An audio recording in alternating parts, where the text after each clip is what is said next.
I think my parents resent me for starting my own family. Posted by you/Let Owen. I had something of a revelation this weekend. I'm still processing how I feel about it and considering whether I should confront my parents. Anyway, here it is. I believe my parents resent me for starting my own family. I, 40M, come from a big family. I'm the second oldest of 9 kids. My older sister, Jane, is just a year older than me. There is a 6-year gap between me and the next sibling, then my mom had a child every 2 to 3 years. Since Jane and I were the oldest, we always helped with the younger kids and the chores around the house. In fact, it was common for my parents and other adults to refer to us as Jane and Op and the kids. It was like Jane and I weren't considered children, we were more like 2 other adults living in the house. We were homeschooled, so we were home all the time.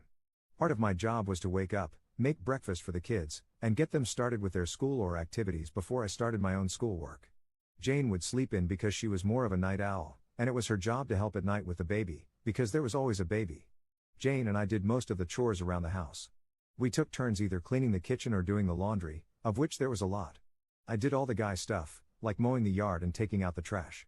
As I got older, I would delegate some of these chores to my younger brothers, but it was still my responsibility to make sure they got done. Once I was old enough to drive, I would run errands and take the kids everywhere. I can't tell you how many times I took the kids to things like playdates or doctor's appointments. I often tucked the kids into bed and told them stories. To me, these things were just normal, but looking back, I was more like a second dad to the kids than a brother. Jane and I did have a lot of freedom as teenagers to go out with our friends, as long as the chores were done. We didn't have cell phones back then. If we wanted to go out, we would just tell our parents, and they didn't care as long as we were back by the next morning. I moved out when I was 20, but I still spent a lot of time at my parents' house, and one of my younger siblings was almost always at my house. One brother, JJ, pretty much lived with me from the age of 14 because he and our mom didn't get along. When JJ was 17, he got in a wreck and called me instead of calling Dad, because I was the one who handled those kinds of things. During all this time, my parents always talked about how important it was for Jane and me to help with the kids because they were so busy with their ministry. I can't count how many times I had to drop what I was doing to take care of something because Mom or Dad was counseling someone. Sorry, I feel like I'm rambling. I hope I've painted an accurate picture of my childhood. Let's move on. I hadn't really dated much, but when I was 25, I met and started dating Anne. We fell in love fast and got married less than a year later. My younger siblings love Anne. She's a great cook and hostess. Our house became the hangout spot. My younger siblings started calling her Mama Anne, something they still do to this day. We've now been married 15 years and have 2 kids of our own. My mom and Jane did not like Anne. Jane and Anne get along okay now, but Anne and my mom do not have a good relationship. I never understood why, but I think I've finally figured out it's because they see Anne as having taken me away. As Anne and I focused on our relationship and started a family, I spent less and less time doing things for my parents. My dad liked Anne at first, but over the past few years, their relationship has soured. Throughout the years, my dad has made comments to me about keeping up my responsibilities. One time, he called me about one of the younger kids, who had gotten in a fight with my mom, and said, "You better get your brother and change his attitude. It's not okay how he treated your mom, and you are going to make him apologize." A few years ago, Anne and I set some boundaries with my parents, telling them we were not going to raise or discipline their kids. Our home is always open to my siblings, but we no longer let my parents try to use us to straighten them up. My parents have not taken this well. About a year ago, Anne injured her foot and couldn't walk for a while. Just as she was getting better, I was diagnosed with kidney disease, which then turned into kidney failure. I've had several surgeries, with another one coming in a few weeks. It's been a rough year. During this time, my parents have not only refused to help, but they've also actively made things harder for us. Things like promising to help with our kids but then canceling at the last minute, usually because something ministry-related came up.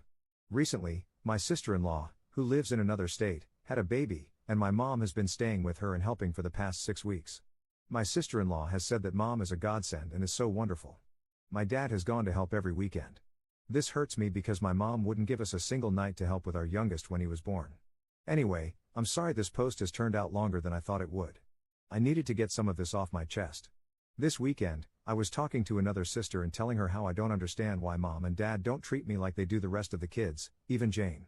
It's like I'm not one of their children.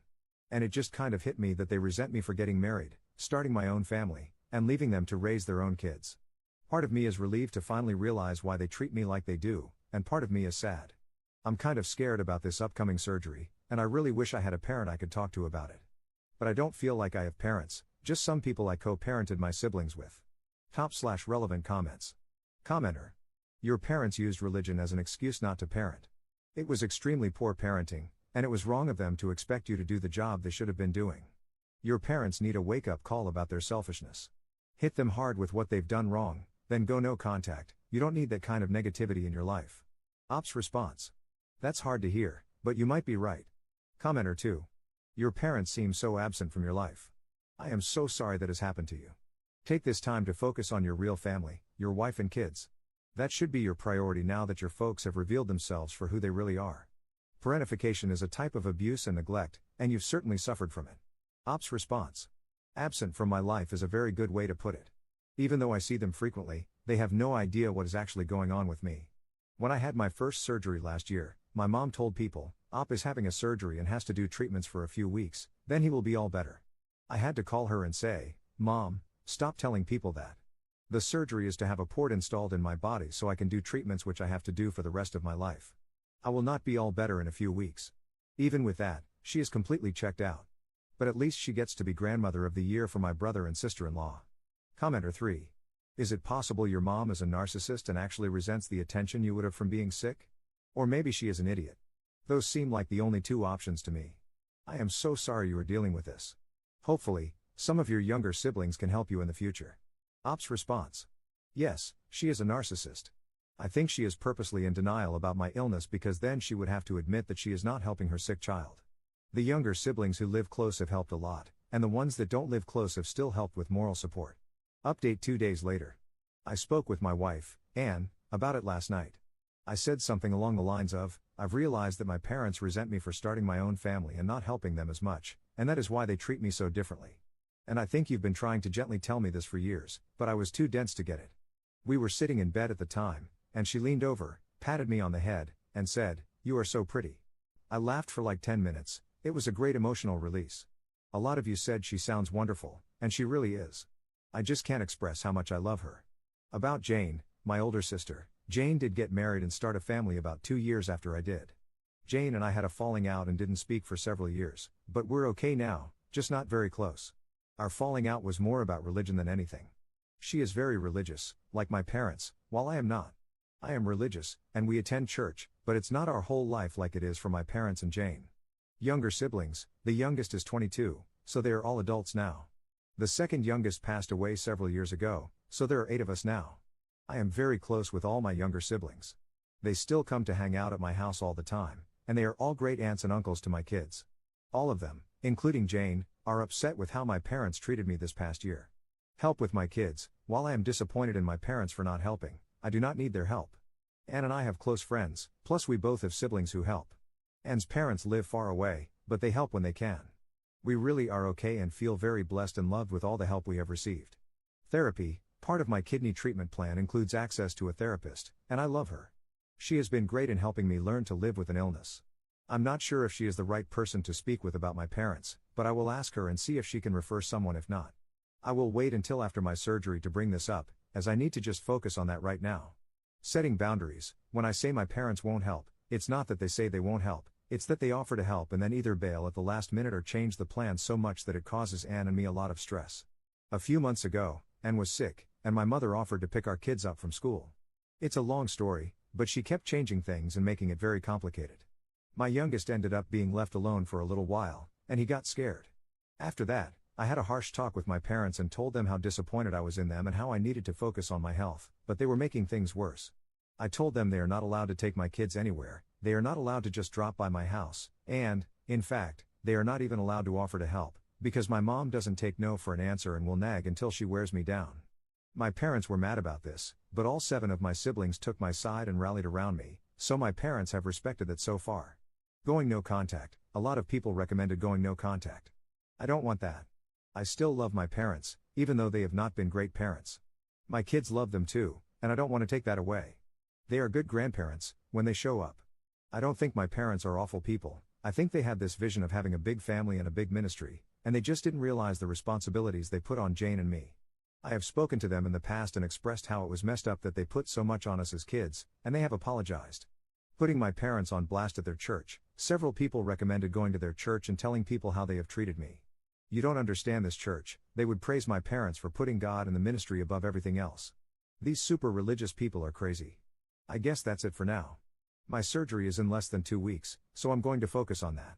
I'm going to put this thing with my parents on the back burner and later decide what, if anything, I'm going to do. Thanks again to everyone for your comments, it has really helped me work through some feelings. Top/relevant comments. Commenter. I'm going to say something you should repeat to your therapist. Having part-time good parents means they were all the time bad parents. Now, just repeat that to your therapist, and they will understand. Let me explain. If you're a parent, you don't get time off or get to turn it off just because it's inconvenient. Think about your own life. You have a serious illness. Have you ever slacked off in your care of your kids? Probably not. It might have changed how you did things, but you were still a good parent 99% of the time, 1% for times when we mess up. I hate to say this, but those good parent moments were nothing more than a show. It's a form of gaslighting. Second update 3 weeks later. Thanks to everyone who reached out and wished me a speedy recovery. My surgery was last week, and it's going better than expected. All the surgeries and treatments over the past year felt like they were just keeping me alive, but with this surgery, a kidney transplant, I feel like I'm working towards getting my normal life back. It's been hard and painful, but I was expecting it to be worse, so I can't complain at all. Anne is always telling me that she doesn't get enough credit for being funny, so the fact that so many of you laughed when she told me I was pretty has made her happy. She said, "I like these Reddit people." This whole post started because I was having a conversation with one of my sisters, I'll call her Six, since I can't keep making up names. Plus, she's following this thread and will hate that I'm calling her that. Six had a fight with our parents, and I was sharing with her that Anne and I had recently set strong boundaries with them and encouraged her to do the same. So, she did, and they didn't take it well. This led to several conversations with different siblings, and both 5 and 9 also decided to set some boundaries. It has also led to other siblings deciding to confront our parents about how they've treated me this past year while I've been sick. Jane, the oldest, called me the day before my surgery to check on me, and we ended up talking about our childhood. We haven't been close for a number of years, but I feel like we bonded on this call. It was interesting talking to her as an adult and reliving some things. She's been in therapy for a few years, and she said sometimes she'll be talking, and her therapist will stop her and say, "Jane, you just casually rolled through some messed up stuff. We need to stop and unpack this." For a long time, I blamed her for the way she treated me when we were younger, but now I'm beginning to understand that she was also just a kid trying to cope. I have a lot more grace for her now. We've been texting a lot over the past few weeks. My parents did visit after the surgery, but we didn't talk about any family drama. My siblings have said they're not taking these new boundaries well at all. I hope that one day they wake up, realize that all 8 of their children are disappointed in them, and work to be better people, but I'm not holding my breath. It seems they're placing all the blame like they normally do. This is just an attack by the devil. Anne and I decided that, moving forward, we're going to continue low contact with strong boundaries. With such a large family, going no contact would be hard and create a lot of awkward situations where we'd still have to see them. We've also talked to our kids, and they've both expressed that they want to have a relationship with their grandparents. While I don't expect my parents to change, I do believe they'll respect our boundaries. My attitude toward them has also changed. I no longer feel like I owe them anything. We'll continue a relationship with them because it's what's best for my family, not because they deserve it. Lastly, I received a recommendation for a family therapist, and I have an appointment scheduled for next month. Third update 2 years later. I have tried a bunch of times to write an update, but I end up either not being able to find the words or I ramble for 10 pages, mostly about my health. I'm just going to push through, and I hope this makes sense. Shortly after my first post, I had a kidney transplant, May of 2023.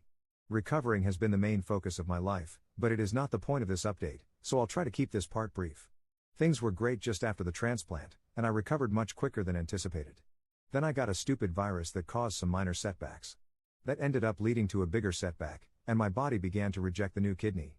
It was not a fun time, and I spent the holidays last year, 2024, in and out of the hospital undergoing various treatments. While the treatments were tough, they did their job. My body is now showing no signs of rejection, and the virus is under control. Maintaining my health and new kidney will be a lifelong journey, but right now everything is stable, and I'm feeling better than I have since before I started getting sick in 2023. I had talked about how my older sister, Jane, and I didn't speak for years, and when we finally did, we kept our distance. She had reached out after I made my first post, and I was starting to work through some things, and we talked about how we were raised. We had both recently learned the term parentification, and we talked about that. We trauma bonded, another term I had recently learned, and started talking more. Her family ended up coming to town late in 2023 and stayed for a few weeks, and we really got a chance to talk and connect.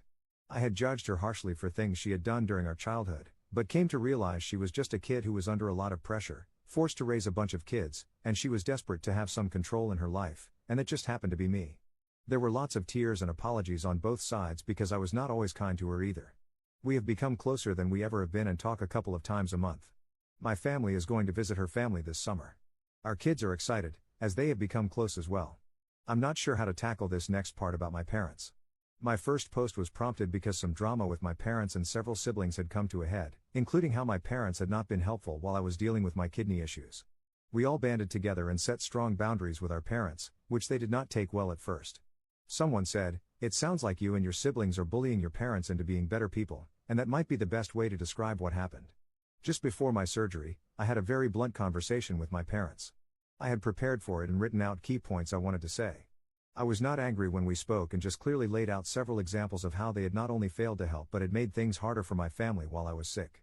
I basically told them I did not need or want their help because I could not trust them. Something about that, and my siblings all coming together, seemed to make something click with my dad. He didn't say much at the time, but he also didn't defend himself or try to shift the blame.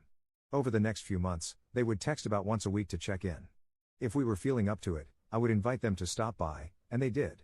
A few times they offered to drop off a meal, and we accepted.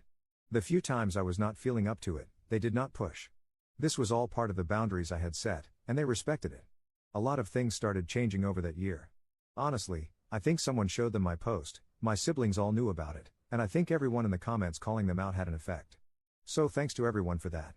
They quit their church, which was a shocker to all of us. Mom called several siblings and asked for specific examples of how she had let them down, and actually listened and didn't defend or deflect. The last of the younger siblings moved out on their own, and that really changed the dynamic of their relationship. I can't say exactly when or why it happened, but over the course of 2023, things changed, seemingly for the better. My parents started doing more things with my kids and actually showing up for events. I saw they were making an effort and had a talk with them, telling them that if they really wanted to connect, they would have to find things my kids liked and figure out a way to participate. I told them they can't just plan something they want to do and expect my kids to tag along. My dad found a hobby that my oldest was interested in, and they have gone down a whole rabbit hole with that. My mom and youngest discovered a restaurant they really like, and they go there together. It's not perfect, but they are building a relationship that seems healthy. My wife and I are still cautious but optimistic. As for my relationship with them, I have just kind of disconnected emotionally. As a teenager, I read Ender's Game, and I related to Ender, in the way the adults were always setting him up so that he knew he would never have backup. He had to win on his own or die trying. I felt like that most of my life, no backup, no support from any adult, just me, and later my wife. I've built my own support system with my peers, and that's good enough. I'm glad my kids are finally getting decent grandparents, but I'll never have a serious conversation with my parents about what's going on with me. On hard days, I have my wife and a few close friends, and I feel incredibly lucky, as that's more than a lot of people. Well, I'm going to stop there before I really start to just ramble. Thanks to everyone who has reached out to offer support and kind words. Hearing stories from people with similar backgrounds can be very comforting.